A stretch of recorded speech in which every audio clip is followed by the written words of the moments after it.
Sophia was my college girlfriend, or rather, the girl I paid to date me. Though I never treated her as a plaything, that's how others saw us. No one believed a rich kid would truly love someone from her world. Then I dumped her without explanation. Years later, we met again. I was a master at a luxury spa, and she, now a millionaire, booked me for a private session. After graduation, my family went bankrupt. My father fled with his mistress. That same year, I killed a man in excessive self-defense and served 2 years in prison. Inside, an old inmate taught me therapeutic massage. Now at the spa, former socialites who once chased me book sessions just to humiliate me. I endure it. I need the money. Today, as I was about to leave, the manager called. Jason, VIP Suite 888. A major client requested you. Nail this and you might not need to work all year. On my way, I grabbed the kid and just packed up, a knot of apprehension tightening in my gut. The wealthier the client, the higher the chance they were a creep. Just this morning, it had a session with a woman who had to be over 400 pounds. She'd periodically slap me across the face as I worked on her. $8,000 a slap. So I endured it. I knocked on the door to 888. Come in. The voice was cool and young. I opened the door and saw a woman sitting on the living room sofa, dressed in a sleek black power suit. Her long hair cascaded loosely over her shoulders, a touch of languor that created a striking contrast with the sharp, professional lines of her attire. Her face was breathtaking, more beautiful than I remembered from college. She'd been gorgeous then, but with a lingering innocence. Now she possessed the captivating allure of a woman in full bloom. It was her,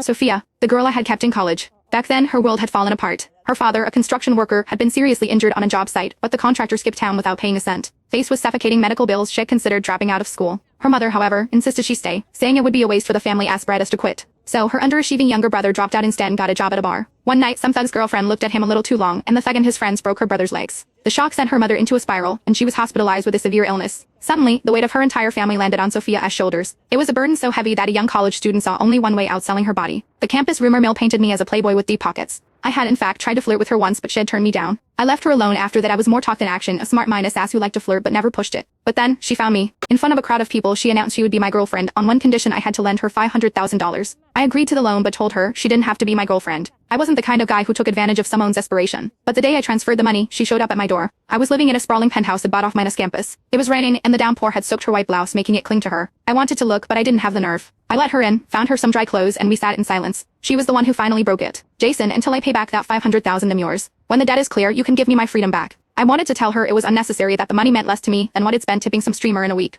But I knew that would crush her pride. So instead I said, then you can be my housekeeper. From that day on, Sophia lived with me. She cooked my meals, managed my life, and even cleaned me up when I came home blind drunk. The girls who chased me were relentless, constantly harassing her, calling her a whore, trying to claw her way into high society. She never told me about it, never defended herself. She just silently endured it. When I found out, I confronted them, telling them to back off. But that only made things worse for her. She'd get accidentally hit in the face with a basketball or accidentally shoved down a flight of stairs. I realized the more I protected her, the more she suffered. So I changed my strategy. I started treating her horribly, even announcing to a crowd that she was just a dog I kept when I wouldn't even let into my bed. After that, the physical accidents stopped, though she was still a target for vicious gossip. Then came the end. The company went bankrupt. My father fled with his mistress.